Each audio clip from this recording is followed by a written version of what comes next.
I'm gonna go ahead and keep it a buck and say that I do not agree with the business model that Disney Plus has, where you pay $30 extra on top of the service that you have to watch a movie that you are not sure if you're gonna like. And Disney has a high horse on this, where they think that anyone's gonna pay for anything, and they did this with Mulan. Luckily, I did not buy Mulan. One of my family members did, and glad for me that I didn't pay for it because the movie was terrible.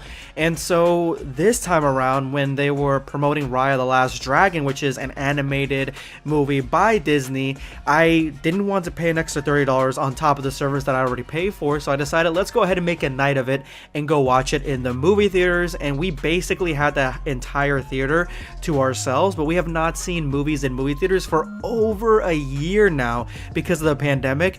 So it was a special treat. It was definitely an event, and it definitely was good, on top of the fact that the movie was great. Honestly, Raya the Last Dragon is a 9 out of 10.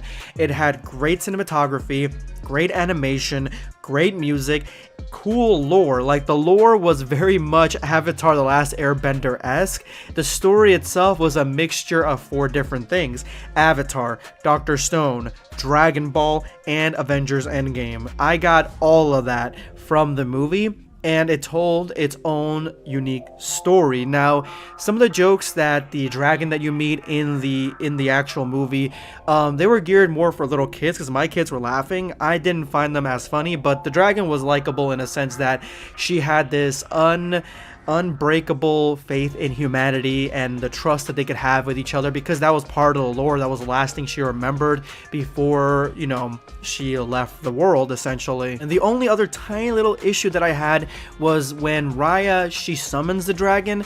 There's this huge ritual that she's got to do, this thing that she's got to do, and it isn't really something that you are told what it is. At least I may have missed it or something in the very beginning, but I don't really remember that she, like, it was explained how to summon her. So I knew she had to find her at the end of one of the rivers, but I didn't, I guess maybe I missed it, where she had to do a spell or a ritual to summon the dragon.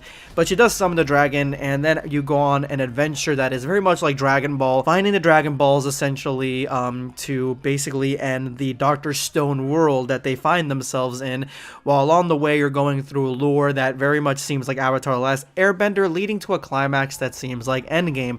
If any of that is to your liking, then I highly recommend watching this movie. Honestly, unless you have kids, I don't recommend paying an extra $30 to Disney. I think Disney should stop doing that bullshit right here and now. So boycotting that $30, if you really don't want to watch that movie like that, I would suggest, honestly, just going to the movie theaters and watching it, because at least there you have a night of it.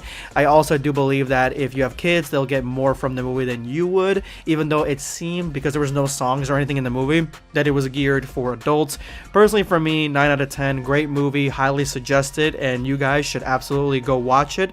This is going to be Sunscape signing off. Take care, guys.